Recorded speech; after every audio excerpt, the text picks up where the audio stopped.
All right. First and foremost, I want to give all praises, honor, and glory to the Most High God Yahweh. We do so in the name of His only begotten Son, who the world ignorantly called Jesus Christ, Yahweh Shai. It's your brother Chief Priest Alazar Lawyer, aka the Guerrilla Hebrew, coming at y'all with Issa Guerrilla episode 6. Now, this episode, we're going to call this the Sinetta TV episode. All right, because that's what I'm going to be discussing in today's edition. All right.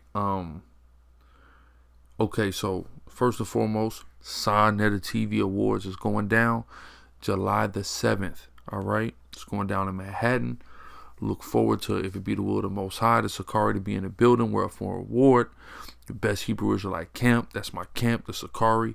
So, hey, cast your votes at SinettaTVAwards.com. You ain't got to vote for us, because regardless, it's a win for the nation. It's a win for the Most High, no matter who wins. All right, I'm in the spirit of what's old girl Issa Rae. I think she was at the Oscars or something like that, and they said, "Who you rooting for?" She said, "I'm rooting for everybody black." Well, that's a luxury that we have here. If we take that same mentality into the Sinetta Awards, no matter who wins, it's a win, because we root for everybody black, and everybody that's nominated is black. So there we go, right? So I just wanted to do that quick plug. We should be in there in flux for sure. Brothers already getting their tickets booked and all that now. We 3.5 months out, but it's going to be a monumental and momentous occasion. Through the spirit and power of the Most High, I believe we'll be there. And, I'm definitely looking forward to this event for sure. And it's something that the community has been long overdue for. So make sure y'all remember July the 7th, be in the building. If you can't be in the building, cast your votes anyway, SinettaTVAwards.com. All right. I wanted to put that out there. All right. What I want to get to next, though, is what I've been watching the last few hours here. Had some free time, so I decided to check this out, because I've been seeing it on my YouTube feed. I know how the YouTube feed goes. I mean, maybe not. Maybe everybody don't do the same as me, but typically I go through I got multiple channels, number one, so I got different subs on different channels. So I'll go through my subs and I'll see certain things. I see certain videos and I'll say, oh damn, this going on, that going on, but I might not necessarily click on a video, but I might be enticed or think about going and following up on it later. So I'm finally catching up on this whole Shakka versus Garfield and Jabari thing. All right, that's going on Sunday TV on Black News 102. All right. First and foremost, just knowing that this was happening, honestly was exciting to me, and I was happy to see it. And because it's time to see them duke it out. You see us and them, us being the Hebrew Israelite community, duke it out with the quote unquote Kemetic community. And you even see Hebrew Israelites duking it out with one another. But we don't see enough of these guys engaging one another and challenging each other on the authority of scholarship over there. You have to see that. Y'all got to get what y'all talking about straight when y'all come and talk to us. And the same way, we got to have what we talking about straight when we talk to y'all. You see what I'm saying? Or else there's a way that you can divide one another through, difference of opinion and conclusion. You see what I'm saying? So it's important that they have these discussions, and we enjoy seeing these discussions. All right. And we learn a lot from these discussions, namely how to, formulate a strategic battle against y'all. But it is what it is. So I like seeing it just off top. This is something I was excited to take a look at and see what the true topic of conversation was. So I guess the topic of conversation is, did the ancient Egyptians enslave the so-called European or Caucasian or white man, a cracker, or whatever you want to call him? I call him the devil, the cracker, the Edomite, right? And I guess it was also a discussion on the type of slavery that existed. Did it mirror that in which that we saw here in the hills of North, Central, and South America? So that was interesting. It was very interesting, very thought-provoking. And, brothers proceeded to go in with the scholarship to, substantiate their respective premises, right? So we have Shakka Atmos. First and foremost, I want to say this. I love Shakka's energy on this. I mean, we saw Shakka in rare form, and he spoke from a place of pure passion on this subject. I must say, for once I was there, I was rooting for Shakka. I was riding with Shakka on this one. You see what I'm saying? I seen this dude really kind of go in with a certain energy. It's funny because when he kind of was coming against Israelites with that energy, it wasn't the same as this. It seemed sort of like we didn't really believe the energy that he was coming with. And I'm just being real. You know what I'm saying? I don't mean this from no place of disrespect, but I believe I speak from the position of many Hebrew Israelites when we honestly was laughing at the way he was coming at us. I'm talking about when he was doing that Hebrew killer nonsense and he was trying to run up on each and every camp and, you know, that nonsense that was going on. That's different than this. This right here is a different type of pure masculine energy that he's displaying. And I could say that I appreciated his display of such a thing. And that's something you see Israelites do all the time, just for the record. But, you know, I appreciated that. So we got Shakka, and he's begins to build his premise. That he's saying that you know, that there was basically an equal type of slavery that occurred in antiquity of Egyptians over quote unquote white folks or Europeans, right? Now, before I even go further into what he said, I got to skip over it briefly. In the beginning of Jabari's video, Garfield is seen on camera, and he's got a brother on speakerphone. A brother Ujaru from the Amara squad is on the phone, and he's got some things to say, right? So he says something that, of course, I made observation of during Shakka's presentation, and I bore witness to, was that the people who Shakka is saying is white people that Egyptians had in slavery were not at all white people. And it's true. You have to study. And you have to study. And I'm going to say this, and many Hebrew Israelites have said this and have no qualms admitting that Shakka is astute. He's studious. He studies. He knows a lot. The brother knows a lot. As do other brothers.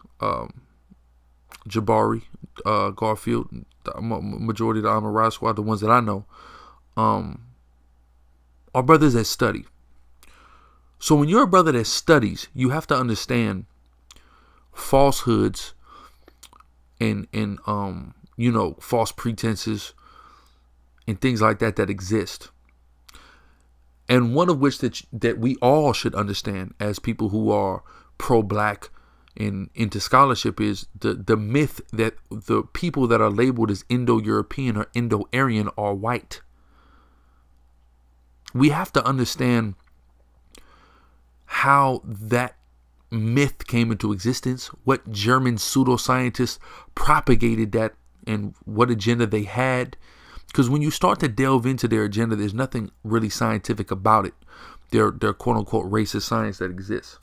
You got to start delving into that, because they went all down to India and Nepal and started measuring skulls and trying to cultivate and biasly interpolate themselves into as an ill attempt to try to establish themselves outside of Europe and from greatness when they were never from any level of greatness. You see what I'm saying? That's that whole Indo-Aryan, Indo-European ideology. They're not those people. There's a country today, it's called Iran. Okay, Iran. Iran means the land of the Aryans. It was formerly called Persia. Those people are not white folks. Even if you want to classify them as white folks by racial classifications that is a pseudo creation that exists today when you deal with Negroid, Caucasoid, Mongoloid, that's pseudo. All of that is pseudo. But even if you want to believe in it, or whether or not you believe in it, but we have to a degree, accept it in this day and age because it is the leading form of classification in the globe, unfortunately, right now. In the world. My apologies. Some people don't like the word globe. In the world. Even if you were to, and you said, okay, they're white by extension, they're not those same white people that took us into slavery by any means. Those people are predominantly Western European white people. So that's not even the same in that aspect, right? Those people are Persians. They're not related to these people how they would like you to think. And if you, as somebody who's a pro-black scholar, fell for that, you got to hit the books again. You spent too much time studying Nile Valley and not enough of the rest of the world. That's evident. If you think that the people who are identified as Indo-Aryan or Indo-European are white, they're not. I could show you archaeology. See, this is the thing, right? You could dispute. We could sit here and argue philosophically, or any of that. Let's deal with the anthropology. Let's deal with the archaeology, man. See, I've had these discussions with the brother Ankakek from, or as some of y'all may know, the Real Black Atheist from the Amin Ra Squad. At the end of the day, what's up with the archaeology? Let's go there. Let's go to the archaeology. The archaeological record is going to tell you a lot, especially when you have pictures. See, that's the thing that the Kemetic-based culture, or people who cleave to that, to one degree or another, try to come at and combat the quote-unquote Hebrew culture of the Israelites with is, oh, look, we got all these pictures. Look at Egypt. We have all this great artwork and these pictures on these temples and this carving and the papyri and all of this. Right? Cool. Let's take a look at the archaeology. Let's take a look at what exists. When you take a look at ancient Persians, you see black people, people of color, people of a dark brown complexion, copper color folks, people that have the same, whose complexion on the walls as they're depicted resembles that of a modern day penny, an American penny. So how can we then say those folks are white? When you're that far back in the time period that he is, as he cited in the sources that he used from Shakka to Diop, you're not dealing with white folks. You're dealing with people of color. That's what you're dealing with. Ujaru pointed that out. You can't show a white man a Kemet, Ujaru said, and guess what? He's 1000% correct. You can't show it prior to the Hellenistic period. You can't do it. You can't show it emphatically. You can't show that they existed there in numbers. Not saying some didn't wander in there. There might not have been certain of them that had came in through there or dealt with trade there or anything like that. But we're talking about in numbers, in flux, as existing as a slave caste in the Egyptian society. There is no way to substantiate that. It's impossible. The records do not exist. There will be a picture of these people that look so drastically different from everybody else in a civilization that prided itself upon pictures and depictions. That was Egypt. That ain't there. So because that ain't there, to jump out of the window and make these statements, all I'm thinking is, I'm watching him present, because I'm with him the whole way. He's talking that good shit. I mean, that brother was talking that good shit in the lead up. I'm with him. I'm like, man, he got these niggas. It's over. But Shakka's talking that good shit. I know. I just had a feeling. I'm like, nah, he wouldn't just jump out the window and the nigga ain't had the sources. So I'm before he began his presentation, I'm like, yeah, nah, he got it. He got it, right? Then I'm watching the presentation. Then I'm seeing Shakka Diop insert that Indo-Aryans were white skinned. That's an assertion. I can prove otherwise with archaeology. So that don't work. I'm waiting for a picture to pop up. I'm waiting for a relief on the stone in Egypt to pop up of a white boy in a chain with a white boy getting branded. I ain't seeing it. Why am I not seeing it? Simply because it does not exist. Because if it happened, it would exist. It doesn't exist because it never occurred. So I think Shakka did make a grave mistake with jumping out the window and saying that ancient Egyptians enslaved white people. And it was to the degree that it happened here in the Americas. And let me make this declarative statement through the spirit and power of Yahweh Hashem Yahushua. You can search the annals of time. You can search the known historical record. The last half a millennia in the hills of North, Central, and South America. There is nothing that compares to it. What do I mean?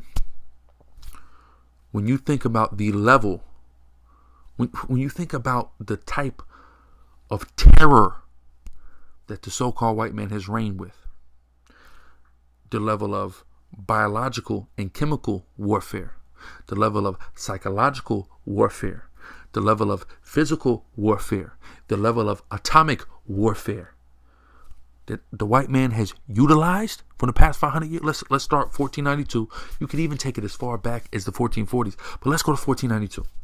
From 1492 on to now, 2018, that's what is that?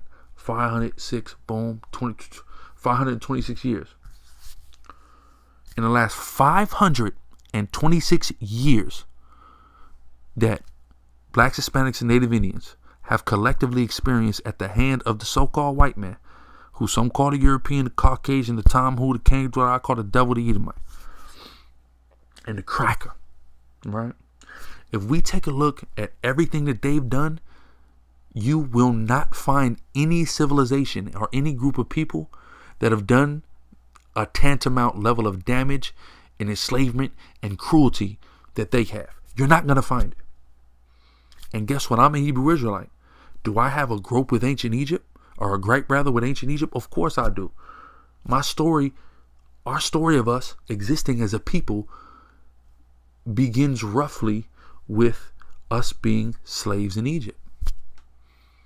But even that enslavement in Egypt pales in comparison to the one that we've gone through in the new Egypt, which is America. That's even according to biblical prophecy. Biblical prophecy and common sense shows you, if you just look around, what's happened here is unlike what happened there. Let me explain. What happened to us here? Let's now, mind you, I understand that people are going to be listening to this that don't necessarily subscribe to the ideology that we are the descendants of the Hebrew Israelites of the Bible directly. Okay? Even we could take that off the table. Arguendo.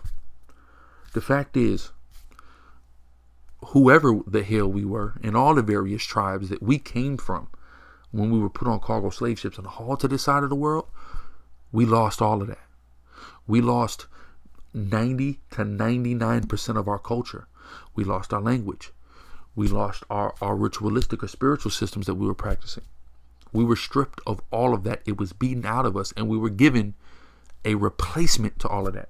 A replacement identity, a replacement language, a replacement theology and religion, a replacement everything, a replacement culture. Can you demonstrate that in ancient Egypt? Happening to anybody, not just a cracker, any damn. Can we demonstrate that happening to anybody? No, we cannot demonstrate that happening to anybody.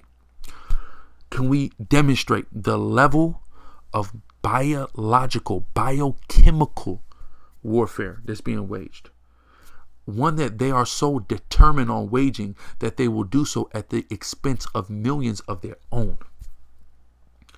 Can we see that demonstrated in ancient Egypt? And what am I talking about? I'm talking about Depo-Provera. I'm talking about vaccinations. I'm talking about Monsanto. I'm talking about every goddamn thing. Chemtrails.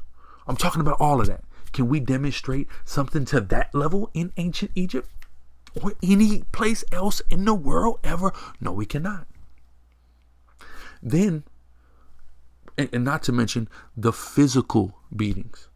And Shakka mentioned the sodomy that was taking place to the black man, the breaking of the buck that took place in the hills of North, Central, and South America. Shakka, are you saying Egyptians were sodomizing grown men? Sodomizing anybody? Would you say that was masculine and manly? That's my question. I would hope to think that you wouldn't champion yourself off of a civilization that would partake in such madness and abomination. So I'll answer the question for you. No, I don't believe you that you're going to admit that. But little black boys and grown black men, not to mention all the rape of the women, which he kind of inferred Egypt took part in raping women. But of the man part, I don't think anybody will own up to that, save the white man, who is the sick, vile scumbag of the earth, pursuant to the book of Hebrews 12:16, is the most vile and vain, profane fornicator in the earth. The devil, the Edomite. Anyway, so we understand that just with those factors alone, and then we got to take into consideration the amount of time that this has been happening. 500 years. Show me a 500 plus, we're at 526 years. Show me a 500 plus year reign of terror to this degree of anybody on the planet. You can't show it to me. It doesn't exist. So to say that anybody participated in the type of slavery that existed here in the Americas is a downright lie. It didn't happen. Now, did the ancient Egyptians have slaves? Yes. Did the ancient Egyptians participate in chattel slavery? Yes. But it was not to the degree of the Americas. No one has ever participated in slavery to the degree that it has in the Americas. It just hasn't happened. Study 500 years of history. I'm talking about to compare anything. As an Israelite, I would compare Egypt to the closest, but even then, it still is a pretty far drop off from what the hell happened here in the Americas. Huge. And again, because of course, there's a misconception out there that Hebrew Israelites were enslaved for 430 years in ancient Egypt. And according to the Bible, that's not true. It was more around 200. So we're over double that time in a more oppressive reign, in a more diabolical reign of terror over us. So no, there's no way that we could truthfully say that the ancient Egyptians enslaved people to the level of the white man in America. That can't be said. That can't be asserted. That can't even be thought about because it's not real. Number one, if they did have white slaves, which you did not prove in your video, Shakka. Okay, I'm getting hot. Let me take this hoodie off. Which you did not prove in your video, Shakka, that they did enslave white people at all. You did not prove it. You went to documentation substantiating the enslavement of Indo-Aryans, which Ujaro pointed out beautifully. Those aren't white people. You cannot demonstrate that that's white folks. Now, as we always say, as Hebrew Israelites, I say this all the time, you have people of color, black people, and other people of color that you may or may not consider black, but have melanin, enslaved and went to war with one another. And as a result of those wars, you took prisoners of war into slavery, sometimes even to the degree of chattel slavery. That happened most certainly. So when you mention Indo-Aryans and Indo-Europeans who are not European, who are not white, who are people of color, being defeated in wars and taken into slavery by the ancient Egyptians, facts. The Etruscans came. Are these people? We got to understand that the white man wasn't a factor in the earth, until about 400, BCE, when he began to rise, when Macedon began to rise through the Argead, which is later known as also known as the Temanite or the Temanite Edomite dynasty, or some of y'all may know that as the foreparents and the progenitors of the man later known as Alexander the Great, which we call Alexander the Greek or Alexander the Creep. Anyway, so that's when white people, and they was call him the Great because he's the first quote unquote great white man, the first white man to truly rise to power and obtain, a dominance and establish a new world order with white rulership. Prior to that time period, 300 BCE, 400 BCE, that was non-existent in the earth, bro. It was non-existent. Prior to that, every people that held power were people of color, period. From the Medo-Persians to the Babylonian Assyrian to the Egyptian to the ancient Babylonian. All of them people, even the Indus Kush civilizations, these were all dark-skinned people, man. You understand what I'm saying? So this white man ain't got, he's not even a factor in the earth at that time.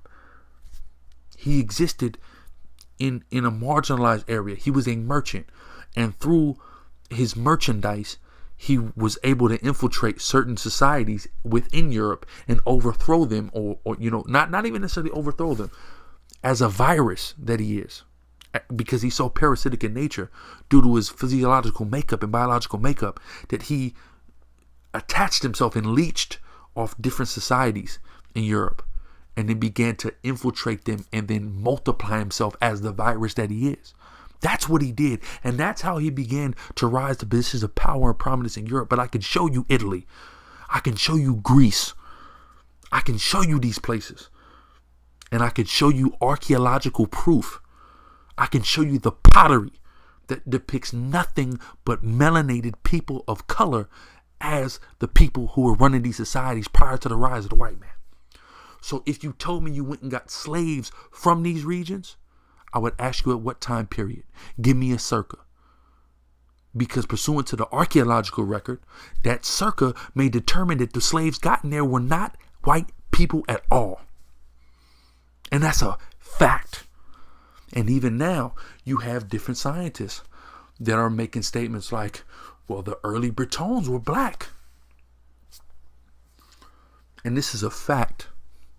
I ain't making this up. This ain't Hebrew Israelite rhetoric. This is facts. Even again, if you don't believe that you're a Hebrew Israelite, you don't believe in the Bible, you cannot argue with the archaeological and scientific fact that is being spoken about. Period. You can't do it. These are not crack. They'll tell you that they were crackers, or you will assume when you hear these geographical locations being mentioned that these are crackers there, but it's not.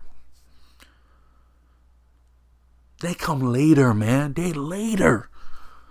Just like even a few years ago, when I was having a creation versus evolution discussion with Polite on the phone with Sa, and the first question they asked before we even delved into the creation versus evolution topic was the serpent the white man? And my answer was emphatically no, the serpent was not the white man. What serpent am I talking about? The serpent that beguiled Eve in the garden? No, that wasn't a white man. White people didn't exist at that time.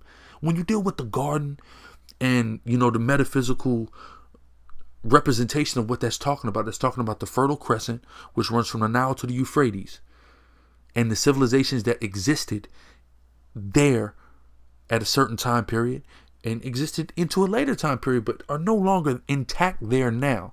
And these are people of Shemitic and Hamitic stock that were all melanated, dark-skinned people. A white man was not on the scene.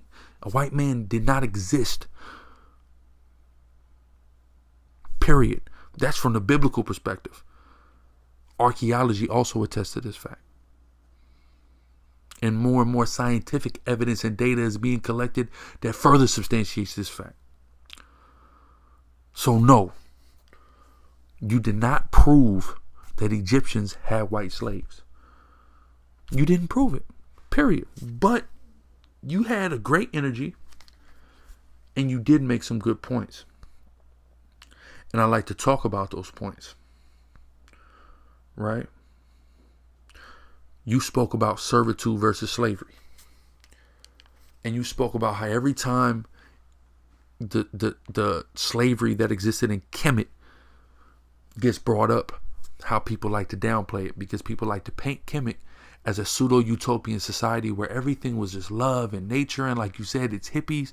And I love that you finally called that out, because a lot of you Hotep niggas really play that game like you just don't, because I'm gonna say this, a lot of quote-unquote Hotep niggas, they replaced Christianity with being Commission. It's all the same shit, except it's just black and it's unks and it's not crosses now. But it's the same exact spirit of bullshit and being soft. And I'm glad that he spoke to it, because we've been seeing it. And 9 times out of 10, that's what we be running into, is that this pseudo romantic ideology of what the Kemetic civilization was, that it just wasn't actually in reality when you study. That's a fact. All right. So I'm going to say that. You spoke about that, which is good. So you have servitude and you have slavery.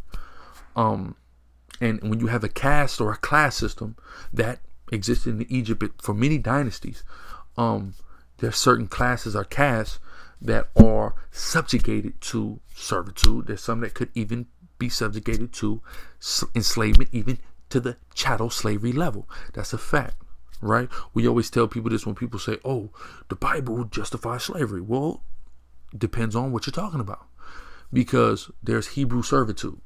So what do we say? A Hebrew servitude means for a temporary period of time, Israelite could come to another Israelite and voluntarily give himself into servitude for a period of time where contractual obligations are worked out, and there are laws that govern over that in the Torah.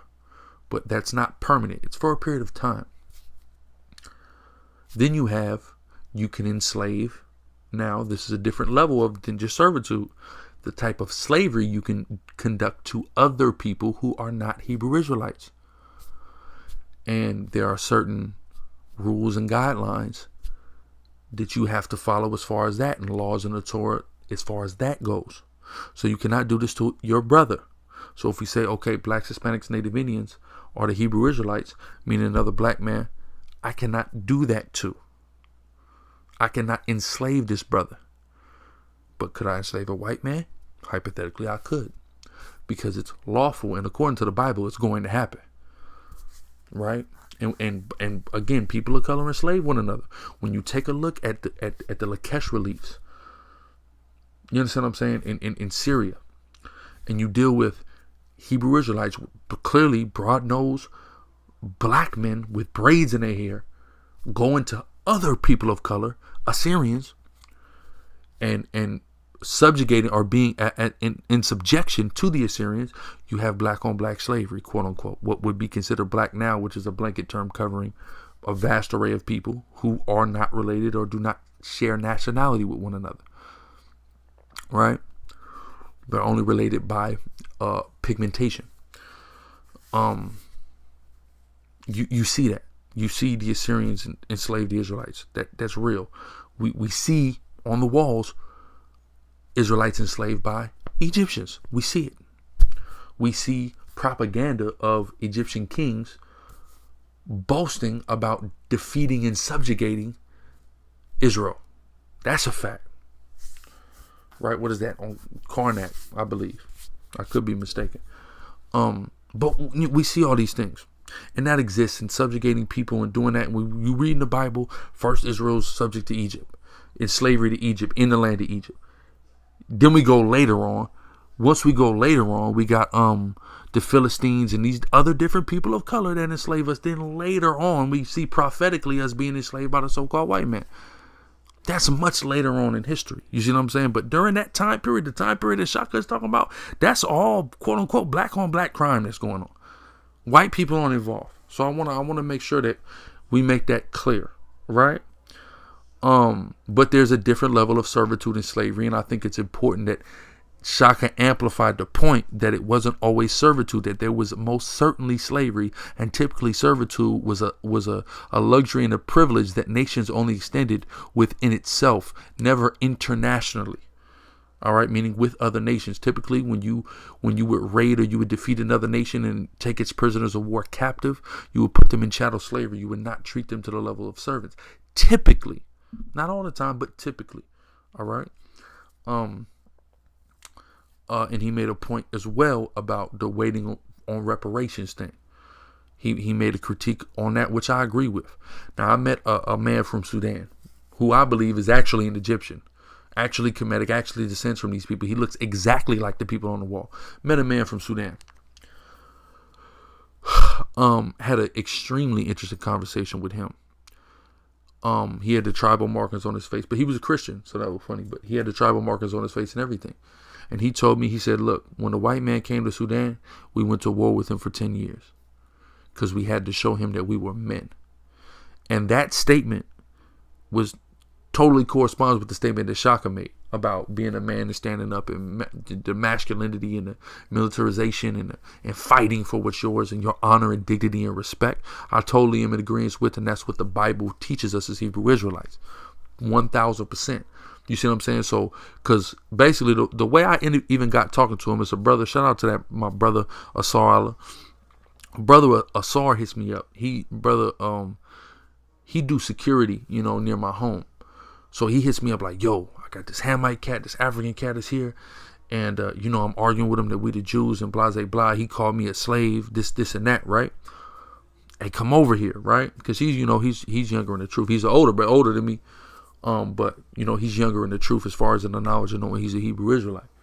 So this brother, so I hops in the car, boom, I pulls up. And, I engage, with the man from Sudan. So he's like, and at the end of the conversation, he's like, I'm hearing y'all say you the Hebrew Israelites. He said, hey, I believe it, but show me some proof. And when he said, show me some proof, he elaborated what I mean. He said, do something about it. And that was interesting. He said, when the white man came to us, we fought his ass for 10 years just to show him to respect us. He said, it's on y'all now to do. Y'all are Hebrew Israelites. Y'all saying it. I'm seeing you go to every scripture, so I got to believe it. But what are y'all going to do about it? And that was an ill statement that he made. What are we going to do about it? You see what I'm saying? What are all this stuff? And that goes for any black movement that exists, whether you Kemetic, Moorish, Pan-African is anything. Okay, y'all was kings. All that sound good. What the hell are you going to do about it, though? That's a deep question. I'm not even going to get into that question right now, but that was deep. You see what I'm saying? What is y'all going to do about it? And I believe that that all coincides with the statements that Shakka made in regards to the reparations. Are we going to wait for reparations? You know what I'm saying? That was ill. You know what I'm saying? So, I mean, at the end of the day, he didn't make his point, and then, Jabari gets into a very long refuting of him, and I didn't get a chance to catch it all. Some of which I certainly agree with, some of which, from what I saw, I didn't. He isolated certain other statements because with Jabari, Jabari is a brother that's analytical. So he was analyzing everything. He was really analyzing, well, wait a minute, not only the scholarship that was presented, but the certain declarative statements that were made.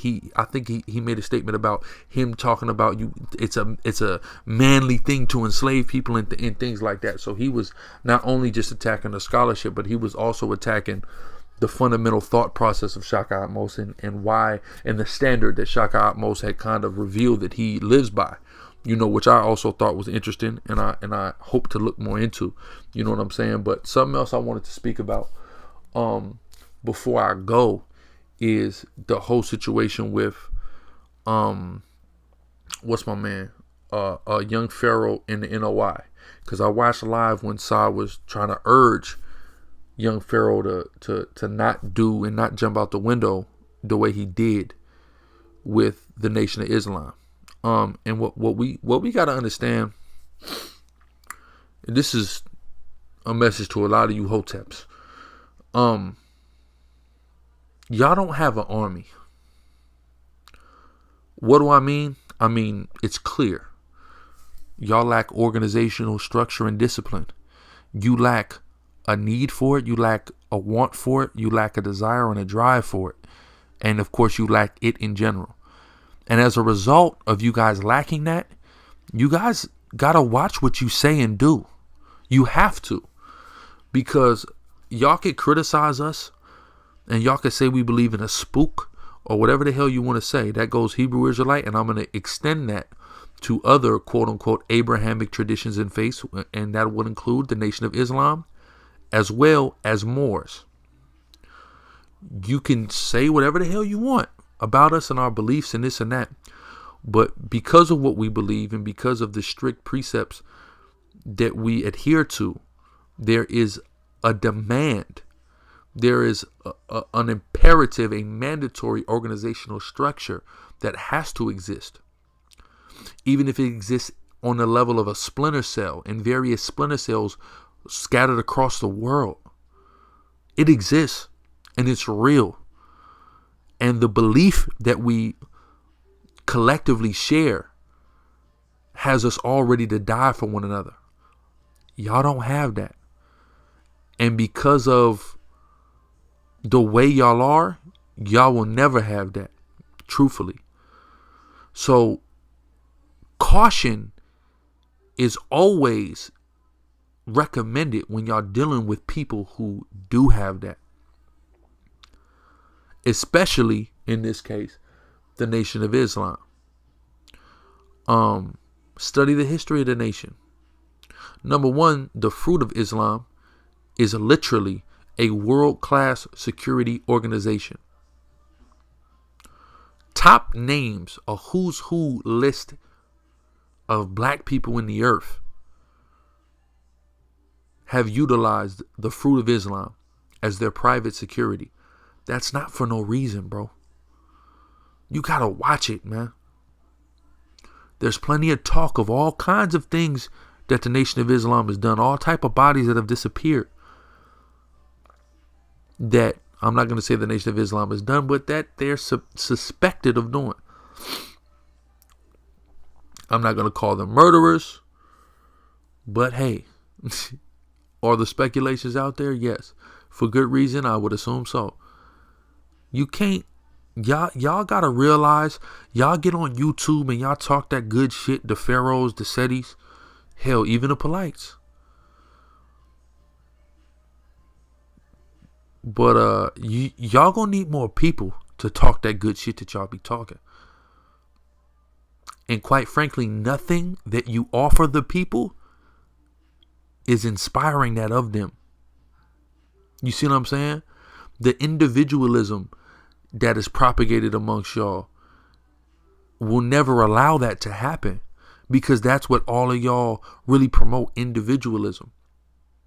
And individualism is the enemy of organizational structure and unity, quite frankly.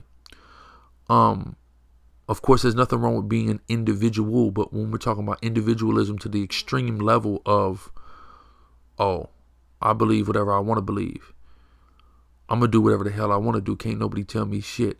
That right there is the enemy of black people. That's a great contributor to the state that we in right now, quite frankly. If you just take a look at gang culture, and we look at the two gang capitals of the United States of America for black and Latino people, when you look at LA and Chicago, and just take a look at the history of the gangs that were created in them two cities, and just take a look at where they're at in the places where they were created.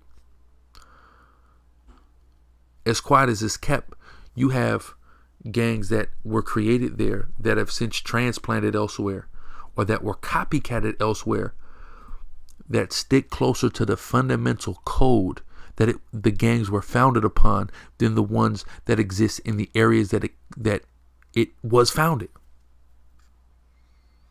Why is that? Because of individualism, nepotism, etc.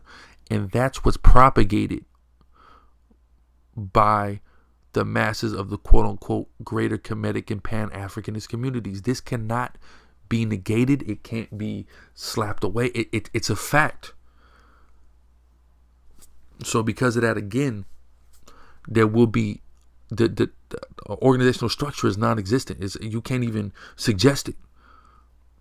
Y'all are philosophically against it. So because of that, you can't go against people who have it and are serious about it and are willing to die for the God that you call a spook.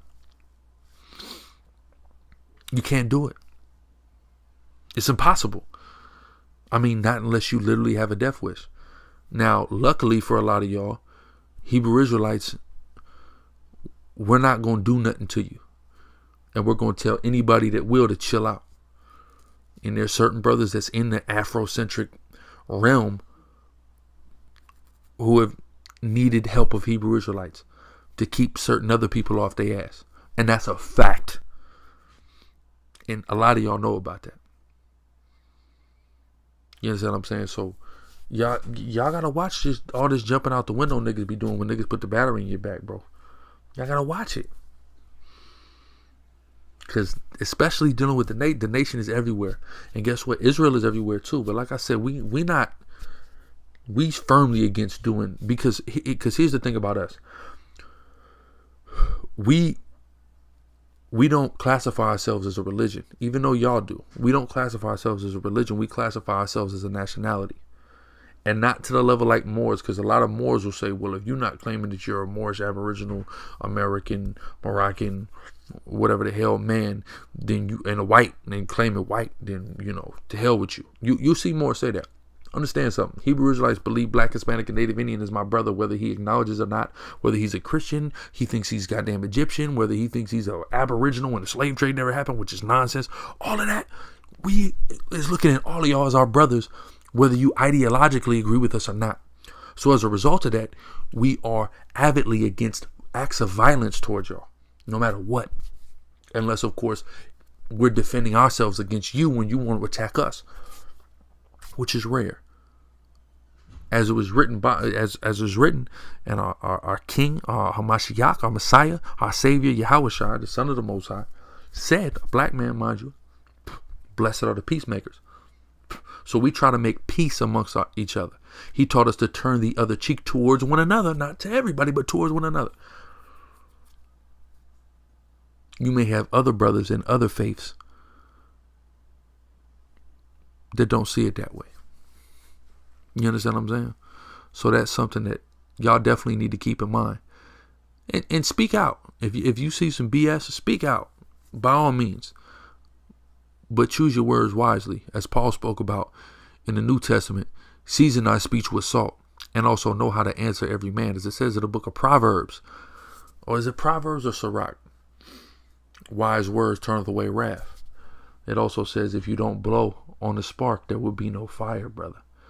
See, y'all can down talk the Bible all you want. Ain't nothing but holy wisdom up in there. And even Jabari will admit it's sacred knowledge in there. That's some of that sacred knowledge. Sacred knowledge that young Pharaoh and some of y'all other niggas need to put in your pipe and smoke, quite frankly. You see what I'm saying? But that's just a word to the wise, words of advice. Take it or leave it. You know, it is what it is. But with that, I'm going to sign out. I'm going to give all praises, honor, and glory to Yahweh Shai again, and tune in to further installments of the SICARII podcast. Shalom.